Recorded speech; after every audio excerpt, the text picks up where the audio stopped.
being a white man, this country and most of this world is designed for me to win.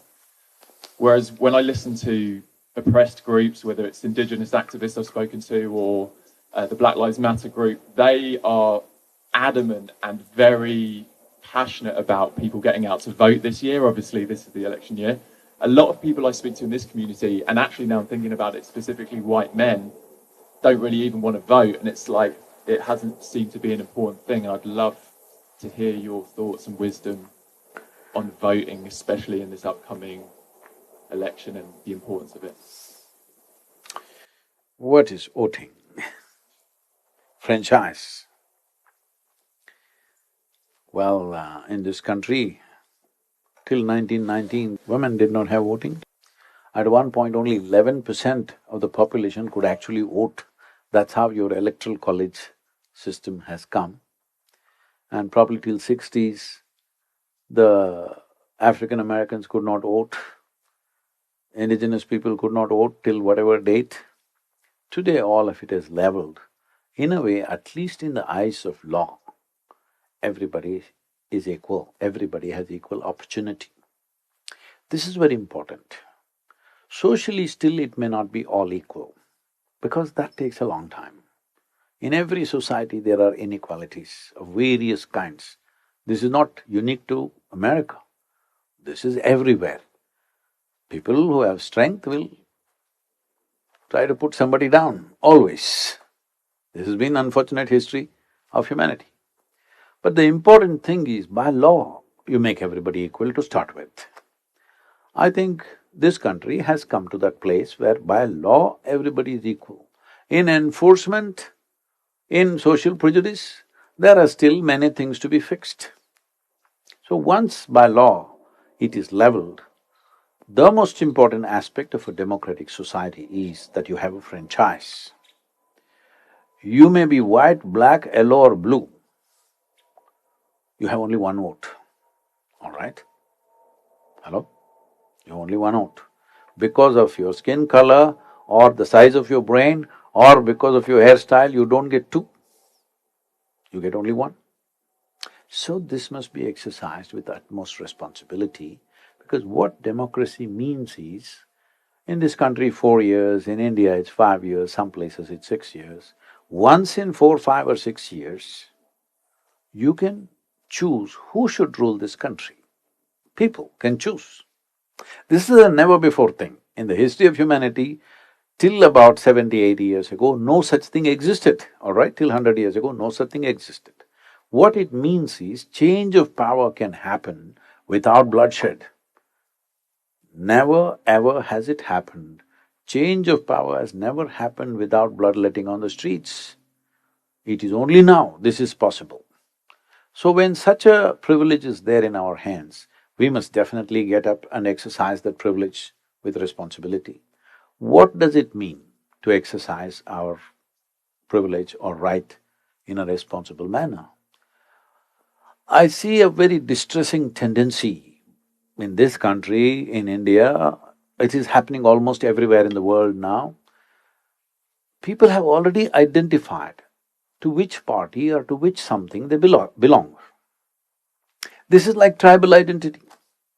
So what you want is again a feudalistic way of governance. Already you are fixed.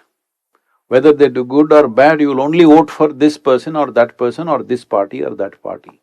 This must go. Just a few months ago, when I spoke in a very prominent platform in India, I said, this process of political parties having membership must go. They should not be allowed to make membership. Because I am a member of this party, I am anyway going to vote for them, no matter what the hell they do. Every time when the opportunity comes, we must look from our own intelligence. We may not be perfect in our assessment, but today there's enough information what they have done in the last 4 years. So you must look from your intelligence, from your choices, and you must choose individually. That's why it's a secret ballot, But already you have declared, I am this party or that party. What is the point of giving you a secret ballot? The idea of a secret ballot is, nobody should know who you voted for, so that tomorrow they don't become vengeful that you voted for the opposite party. But now everybody is declaring before the election who they're going to vote for. What kind of democracy is that? This is tribal nonsense. This is feudalistic way of living.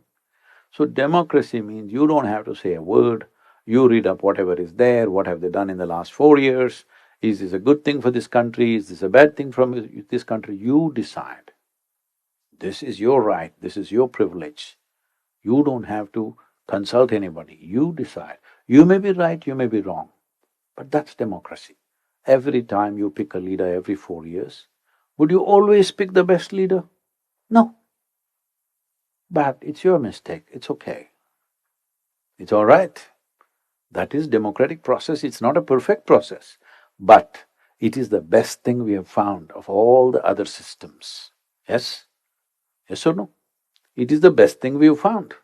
Otherwise, if you had a monarchy, somebody's son, somebody's son, somebody's son will rule you forever. You have no choice. They go on producing generation after generation of idiots, you have to bear with them. Now at least every 4 years you can change. So if you want to keep this privilege, it's very important that I may not like this person, but if people elect him, we should bow down to the will of the people. That much humility we must have, that much sense of giving and taking we must have in the society.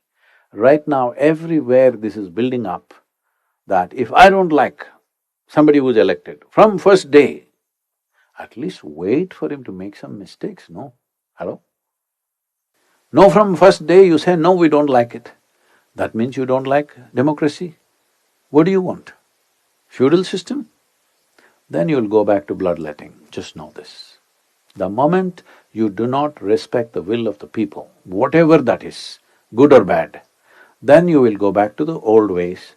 Old ways is, when we want to change power, we will have to kill a few hundred or few thousand people, otherwise power will not change, isn't it? From hand to hand, power is not going to change simply like that. Nobody is going to give away that power unless you slaughter enough people. But this is the best system we have that way, that we can actually change. We can actually change the man on the top, just like that, because we wish so.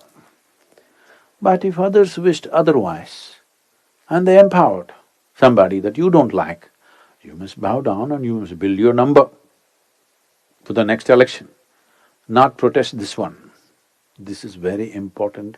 Unfortunately, across the world, everybody is losing their sense of what is democracy, and everybody is crying, it must happen my way, otherwise we won't accept it. Everywhere in the world you hear the same voice. Somewhere we are getting tired of democracy, we want a monarchy, we want a theocracy, we want a feudal system. You don't know the pain of that. Let's not go back there, okay? Let's move forward. So it's very, very important that all of you must vote whatever you think is right. Do not go by family affiliations or your friends' affiliations, whatever. Personally, just take 15 minutes, I'm telling you, for yourself and your country. 15 minutes. Inform yourself what has happened in the last 4 years. Is it good for this country, bad for this country? Don't go by all the news channels, nonsense, debates happening. Don't go by that. Just look at the stats. What has happened in the last 4 years? Is it good for us?